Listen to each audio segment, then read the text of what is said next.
At a family dinner, my son-in-law raised his glass and bragged, "I'm flipping the family beach house. Easy profit." Everyone celebrated around the table. I just smiled and said nothing. He didn't know I'd quietly bought that house years ago. He didn't know that during his toast my phone lit up with a message from a complete stranger. Someone with evidence I didn't want to believe. Fake permits, hidden debts, a scheme that went far beyond simple fraud. And the person orchestrating it all alongside him when I found out who had shattered everything I thought I knew about my own family. Before I show you that text message, prove you're really here, drop your location and time below. Only those who comment get the full story. Are you in or out? The late August heat had finally broken by the time everyone gathered around my dining table. I'd grilled burgers earlier, and the smell of charcoal still hung in the air. I looked across the table at my two daughters, Corinne, 36. My eldest, restless as always, phone face down on the table, but her fingers constantly drifting toward it. 15 years in real estate had taught her how to read people, how to make them want things they didn't know they needed. And Juliet, 34, my baby, glowing all evening beside Spencer, that smile of hers lighting up the room. Second-grade teacher, patient as her mother had been. 7 years since Caroline passed. She would have loved seeing both girls here tonight. "Uncle Preston, you gonna eat that last burger?" my nephew Kyle called down the table. Everyone laughed. My brother-in-law Curtis was telling some fishing story while Judith kept correcting his details. Then Spencer stood up and tapped his glass. The conversation died. Spencer had that way about him, confident, smooth, commanding attention without effort. He flashed his trademark smile. "I've got an announcement. I'm flipping the family beach house on Seabreeze Lane. Contractors lined up permits, approved the whole 9 yards. Should clear 6 figures by fall." The table erupted. Curtis slapped the table. "About damn time someone did something with that place." Judith raised her glass. Kyle and Amber fired off questions about square footage and resale values. Corinne leaned forward, eyes bright. "Spencer, that's brilliant," she said breathlessly. "The coastal market is absolutely on fire right now. You're going to make a killing." "Smart investment," Curtis added. "Been sitting empty too long." Juliet beamed, slipping her hand into Spencer's. "He's been working on this for months. So many late nights." I sipped my wine and said nothing, because nobody at that table knew what I knew, that I'd bought that beach house 7 years ago, right after Caroline died. Bought it through a trust, kept it quiet, avoided the family drama. I'd been renting it out seasonally ever since. The deed had my name on it. Spencer Vaughn had never owned a single shingle. My phone buzzed. Unknown number. "Excuse me," I said, heading to the bathroom. The text message read, "Mr. Dalton. This is Marco Bellini, contractor. Spencer Vaughn hired me to renovate 847 Seabreeze Lane. Says he owns it. He owes me $12,000 and won't return my calls. Can you confirm ownership?" I stared at the screen until the words blurred. My hands went cold. When I returned to the table, forcing my face calm, I caught something I'd missed before. Corinne leaning close to Spencer, whispering in his ear, her hand resting on his forearm, lingering. The way they both smiled. Something intimate in that gesture. I texted Marco back, "Where can we meet?" As I looked up, I watched Corinne's hand slide slowly off Spencer's arm. Watched how she tilted her head toward him. How his smile changed when she spoke. My eldest daughter and my son-in-law. Whatever was happening with that beach house, I had a sinking feeling it involved more than just Spencer. 3 days after Spencer's announcement, I drove 90 minutes down the coast to meet Marco Bellini.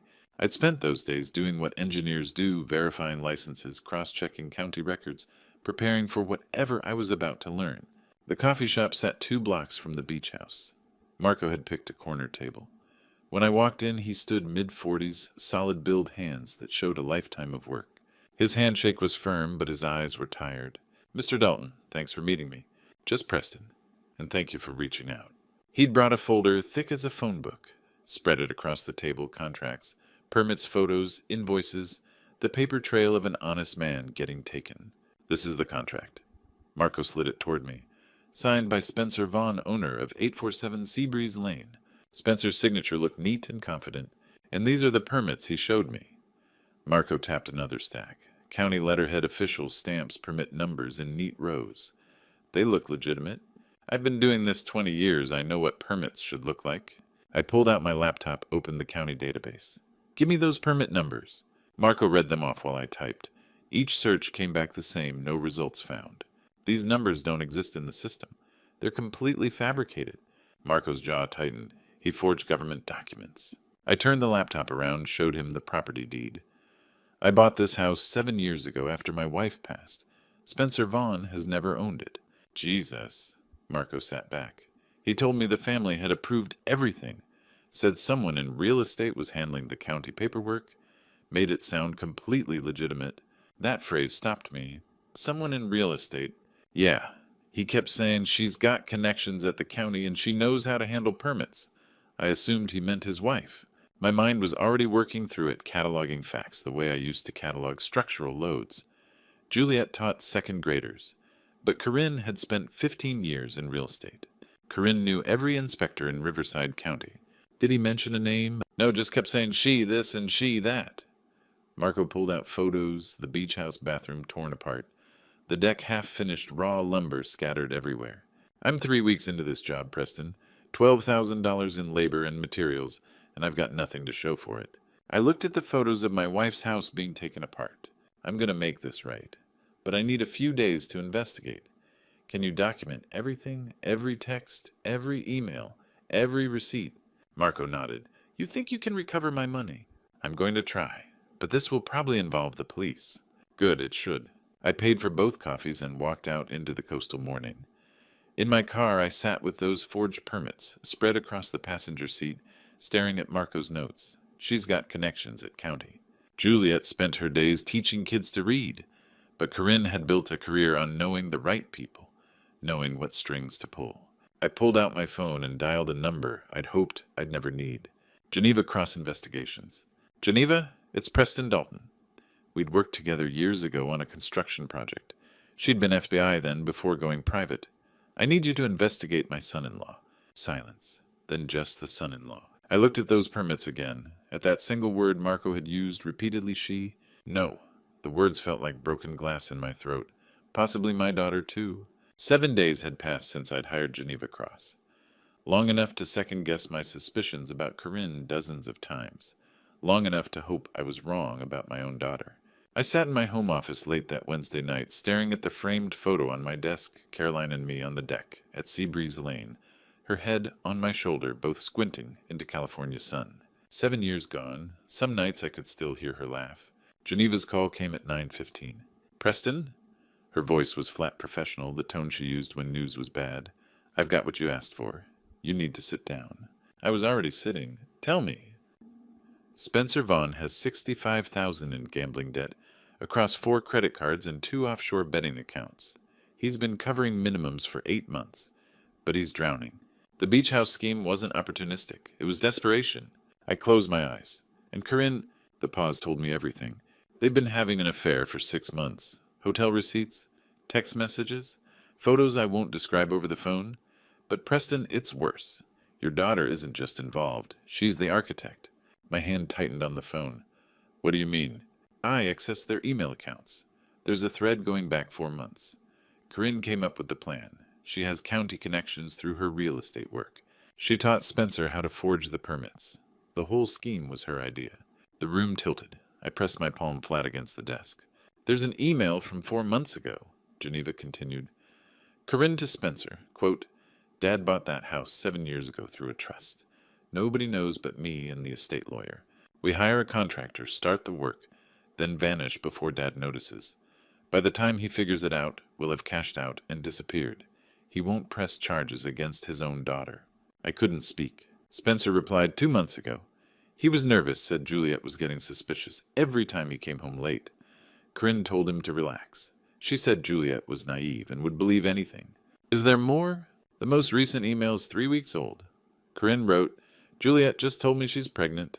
She's telling the family tonight. This actually makes it easier. She'll be too distracted with the baby to chase us. We moved the timeline up. 1 month max. The words landed like blows. My younger daughter was 3 months pregnant. My older daughter was sleeping with her husband. Together, they were planning to steal my house, abandon Juliet, and disappear with my grandchild on the way. Preston, Geneva's voice cut through. You still there? Send me everything, I said quietly. Every email, every photo, every receipt.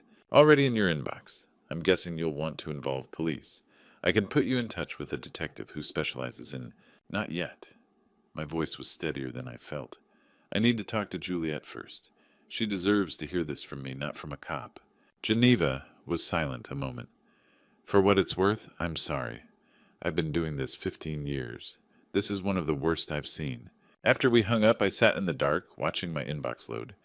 83 emails, hotel invoices from San Diego, Santa Barbara, Palm Springs, text messages with timestamps and GPS coordinates, photos. Corinne and Spencer at restaurants and hotel lobbies, hands intertwined. My phone buzzed. A text from Juliet. Hi, Dad. Can we do lunch tomorrow? I have some exciting news to share. Love you. I stared at the screen, my daughter's words glowing in the darkness. She had no idea her world was about to shatter, and I was the one who had to break it. I'd barely slept. Now I forced myself up the walkway, preparing to smile and congratulate, while carrying the weight of what her husband and sister were doing behind her back. Juliet opened the door, face radiant. Dad! She threw her arms around me, and I held on longer than usual, memorizing this moment before everything shattered. The kitchen smelled like home-cooking roasted chicken fresh bread. She'd clearly started nesting already. We made small talk while she set out plates, her movements quick and excited. I watched her happiness knowing what was coming. She could barely sit still, practically vibrating with excitement. Dad, I have news. The best news? Her hand moved to her stomach. I'm pregnant. 3 months along. We wanted to wait until the first trimester was over to tell everyone, but I couldn't keep it secret from you. I stood, pulled her into a tight hug. That's wonderful, sweetheart. Your mother would be so happy. 3 months pregnant. Exactly 3 months that Spencer had been sleeping with Corinne at that hotel every Tuesday afternoon. Juliet talked nonstop soft yellow paint for the nursery, maybe Hazel or Nora, for a girl a February due date, right after Valentine's Day. Spencer's been working so hard lately on the beach house project. He comes home exhausted, but he's so excited about it. He keeps saying it's going to set us up perfectly for the baby's future. We'll finally have real financial security, Dad. I can take a full year off teaching. I bit down hard, forced myself to nod. The beach house he doesn't own. The money he's planning to steal. The future he's planning with your sister. I told Corinne last week, you know I can't keep anything from my big sister. But she's been weird lately. Kind of distant and distracted. She barely reacted when I told her. I hope she's not jealous that I'm having a baby before her. She's always been competitive about everything. Jealous wasn't the word for what Corinne was. Calculating. Cruel. A woman who could betray her pregnant sister without a second thought. Lunch continued. I operated on autopilot, responding appropriately while my mind spun. Protect the property or protect my daughter's heart. Expose the truth now or wait. Every option ended in devastation. Dad, you look like you're 1,000,000 miles away. Is everything okay? I was just thinking about your mom. Wish she could be here for this moment. Juliet's eyes filled with tears. Me too. Every single day. After lunch, I promised to call soon. Hugged her one more time at the door. I sat in my car outside her house, both hands gripping the steering wheel, until my knuckles turned white. Inside, my pregnant daughter was planning a nursery with money her husband intended to steal. Trusting a man who was sleeping with her sister and plotting to abandon her with a newborn. I pulled out my phone with shaking hands and called Norman Kelsey. He answered on the second ring, hearing something in my voice immediately. Preston, what's wrong? Everything I wanted to shout. My family is destroying itself, and I'm the only one who knows. Instead, I said, I need to see you, Norman. Now, it's about my family. That evening, after 2 exhausting hours with Norman Kelsey, reviewing evidence and weighing legal options, I texted Juliet, can you come over tonight? Just you. It's important. She replied immediately, Dad, you're scaring me. Is someone sick? Just come, sweetheart. 7 o'clock. When her car pulled into the driveway exactly on time, it felt like I was about to detonate a bomb in my daughter's life. Because that was exactly what I was about to do. Norman's warning echoed in my head. Tell her tonight before they execute the loan fraud. Juliet arrived pale and tense, purse clutched tight. Dad, what's going on? You're really freaking me out. Sit down, sweetheart. I gestured to the couch. The folder on the coffee table sat between us like an unexploded ordnance. What I'm about to tell you will be very hard. It's about Spencer, and the beach house, and... I paused. And Corinne, her brow furrowed. What about them? Please just tell me. I spoke carefully. I own the beach house. I bought it 7 years ago after your mother passed. Her eyes widened. I didn't know. Spencer said it was still tied up in Mom's estate. Spencer lied. He hired a contractor to renovate my property without permission using forged county permits. I showed her the fake permits contracts and photos of the half-demolished bathroom and deck. Juliet shook her head. There must be some mistake. Maybe he misunderstood. Juliet. I kept my voice steady. He owes that contractor $12,000, and he owes $65,000 more in gambling debts, online betting, offshore accounts. For 2 years, I slid the financial records across the table. Statements, screenshots, interest charges stacking endlessly. Her color drained. Gambling. He doesn't gamble. He would have told me. He's been hiding it. Secret credit cards, accounts only in his name. Silence swallowed the room. She stared at the numbers, trying to reconcile them with the man she loved. There's more, I said quietly, and this will hurt the most. Tears filled her eyes. What else? Spencer's been having an affair for 6 months. No, she whispered. With who? I pushed the surveillance photos toward her. Spencer and Corinne entering a San Diego hotel, timestamps. Clear leaving hours later. Her eyes fixed on the images, disbelief freezing her face. I opened the tablet. Read these yourself. I'm so sorry. Corinne's emails glowed on the screen. She's so naive. She'll believe anything he says. Another message followed. Juliet told me about the baby. This makes it easier. Pregnant women get emotional. We move up the timeline. 1 month, then we're gone. Juliet read silently, hands trembling each line, carving deeper. Suddenly she bolted for the bathroom. I heard her retching violently. I waited, heartbreaking. This was my daughter, and I had shattered her world to save it. She returned minutes later, mascara streaked, face ghost pale, eyes hollow. Standing in the center of the room, one hand guarded her belly, the other braced on the sofa, she whispered, My sister, my husband, my baby. She looked at me desperate. I wanted to confront them, both of them, together. I began to suggest waiting, but she shook her head. Not yet. I need a few days. I need to think. I don't even know what I need. Time, I said gently. You need time. She nodded through tears. Will you be there when I'm ready? Always, sweetheart, I said, pulling her into my arms, without hesitation or doubt, always. 3 days later, after Juliet had cried, until nothing remained, and found an unexpected core of strength, I sent 2 carefully crafted messages. To Spencer, family meeting at my house tonight, 7 p.m., important matter. To Corinne, we need to discuss the Seabreeze property. My house 7 tonight. Come alone. I sent them 15 minutes apart. Neither knew the other was invited. Neither knew what waited for them. Spencer arrived first at 6:55, dressed in business casual, like he was walking into a routine deal. Preston, what's this about? Your text sounded serious. Sit down, Spencer. We're waiting for one more person. He perched on the sofa's edge, tense eyes darting around the room. Corinne arrived exactly at 7, blazer crisp, heels sharp. She stepped inside, saw Spencer, and froze. What's going on? Why is he? Juliet emerged from the kitchen. Hello, Corinne. Recognition hit instantly. Fear followed. Juliet's voice was calm, cold, unrecognizable from the shattered woman days earlier. Sit down, both of you, now. They obeyed, trading panicked glances as their confidence began to crack. The coffee table was covered with evidence, hotel surveillance photos, printed emails, financial records, showing $65,000 in debt-forged permits, stamped with fake county seals. Silence pressed down as they stared at the documents laid out like an indictment. Juliet picked up a photo. How long have you been sleeping together? Spencer stammered. Juliet, I can explain. This isn't... How long? No answer came. Corinne tried voice shaking. Juliet, this looks worse than it is. Juliet lifted the tablet and read aloud, fury barely contained. She's so naive. She'll believe anything he tells her. That's what you wrote about me, Corinne. Your sister. She scrolled. The baby makes this easier. Pregnant women get emotional and distracted. We move up the timeline. 1 month, then we're gone. You plan to use my pregnancy to steal from Dad and disappear. Corinne jumped up, desperation spilling out. You don't understand. You never have. You always got everything handed to you. Sit down. Corinne collapsed back onto the chair. I was the favorite. Juliet's voice was ice. You're sleeping with my husband while I carry his child. You're stealing from our father. And you think you're the victim. Corinne exploded, years of resentment pouring free. Yes, Mom loved you more. Dad loved you more.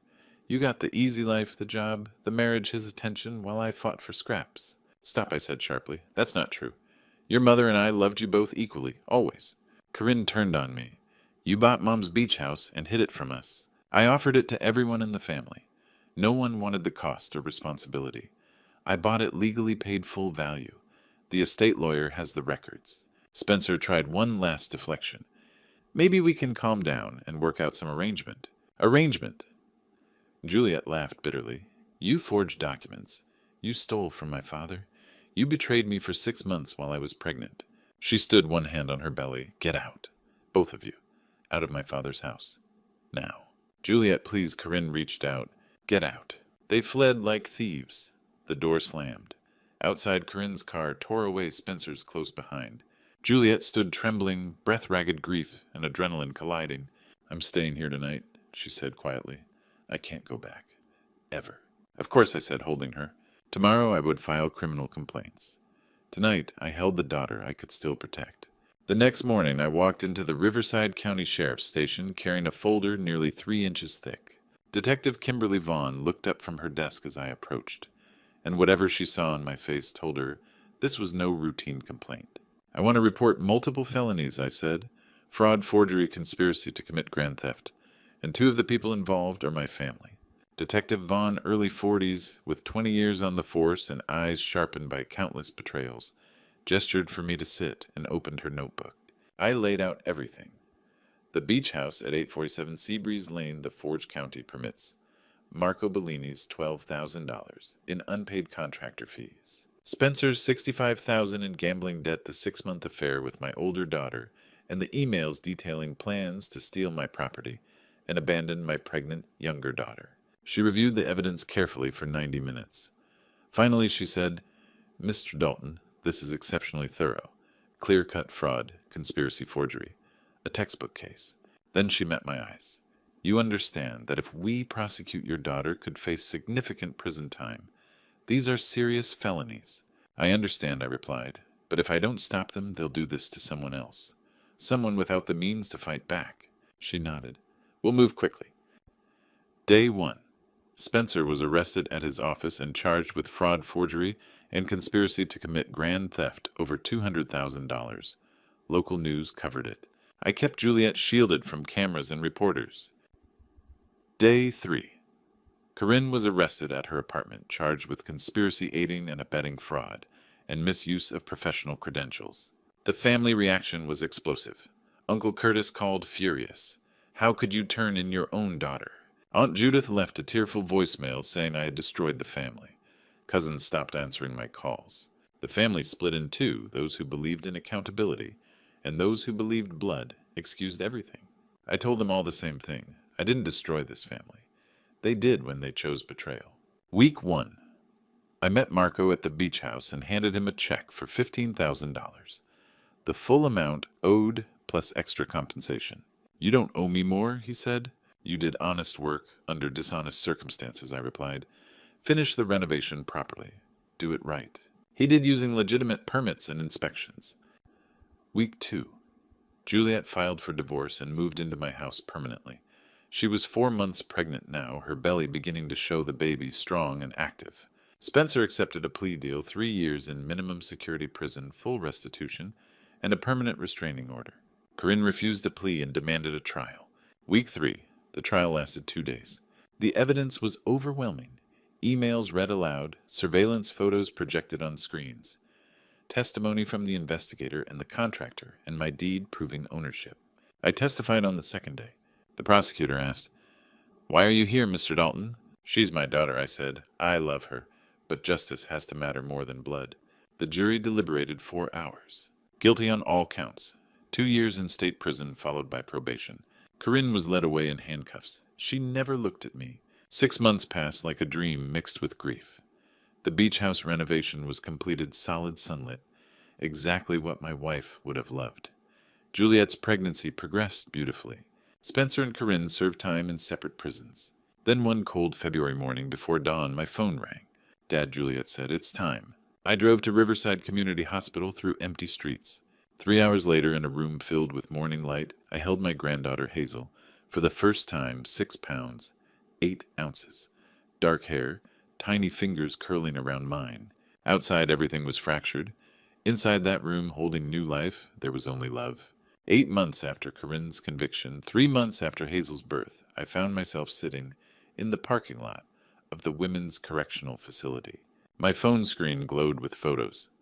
Hazel's first smile, her tiny hand wrapped around my finger, Juliet laughing while holding her daughter. I'd printed these photos and brought them with me. The guard at the entrance told me Corinne had the right to refuse the visit. Part of me hoped she would, to make this easier. I waited in the sterile visiting room, hands slightly trembling. A guard appeared. She almost didn't come down, said she doesn't deserve to see you. Please tell her I brought pictures of Hazel, her niece. 5 long minutes passed. The door opened. Corinne appeared in orange prison scrubs. Hair pulled back, no makeup, maybe 20 pounds lighter, looking 10 years older. We sat facing each other through glass picked-up phones. Long silence. Neither knew where to start. Corinne couldn't look directly at me. Why did you come? Because you're still my daughter. You'll always be my daughter. I tried to destroy everything you built. I tried to destroy Juliet. Yes, you did. Then why would you want to see me? I placed the photos against the glass. This is Hazel, your niece. Born February 14th. 6 pounds, 8 ounces. 3 months old now. A perfect baby. Corinne looked at the photos. Tears immediate. She's beautiful. She looks exactly like Juliet did as a newborn. She does. Those eyes, that little nose. Long silence, both studying the photos. How is Juliet? Is she okay? She's incredibly strong. Stronger than any of us expected. She's already an amazing mother. Does she hate me? I honestly don't know. She doesn't mention you. I don't press. Heavy silence. I'm in mandatory therapy here. At first I was angry, refused to participate. But lately, she hesitated. It's working. I'm starting to see how distorted my thinking was. What do you see now that you didn't before? That I invented a rivalry that never existed.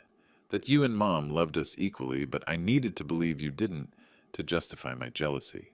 That I convinced myself Juliet's happiness was somehow stolen from me, when really I just couldn't stand watching her succeed where I was struggling.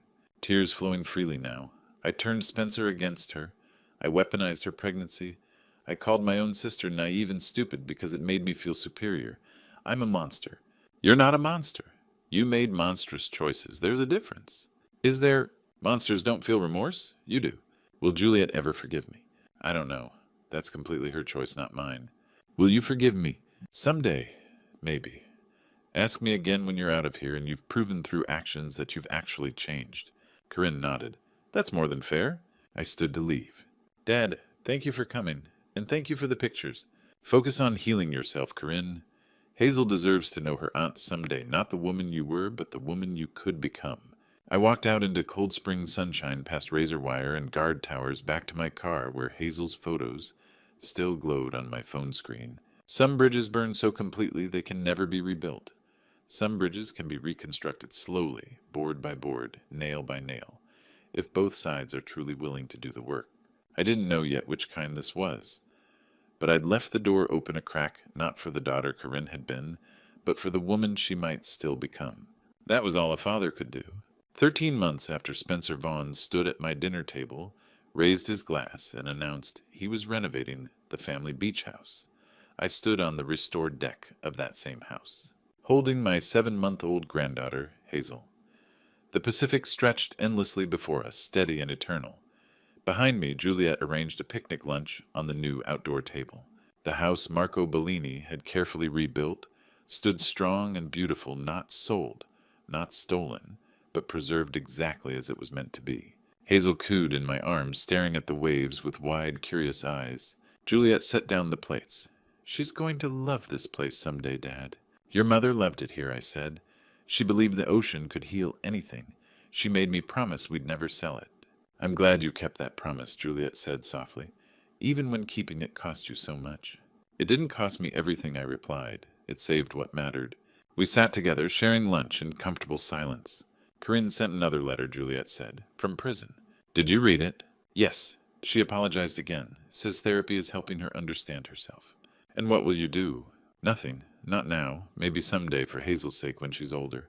I won't let bitterness shape my daughter's life. That's wise, I said. That's your mother's voice. It's yours too, Juliet answered.